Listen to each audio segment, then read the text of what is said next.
I think part of the problem with suicide among correctional officers is there's still that stigma, okay, that if you bring any type of concern forward, that it could be used against you.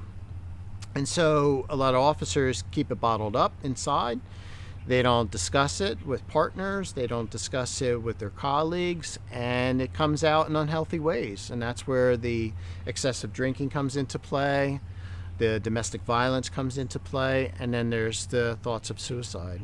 Ironically, the primary stressors, when I started this research, I would assume, or most people would assume, myself included, that would be the potential violence in a prison, that there's harm every single day. But actually, the primary stressors within a prison actually has to do more with the leadership and poor and inadequate leadership, more so than the potential harm and violence and all the other things that you would think would rank up there as being, the number one stressors.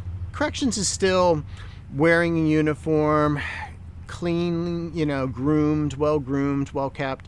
I think when you start to see someone maybe coming in a little bit more disheveled, a little bit, less groomed, looking tired all the time, I think they're telltale signs. We've also had some, as well as in my experience, that come in with alcohol on their breath, so that presents a problem. Calling off more so than normal, kind of just sleepy, lethargic.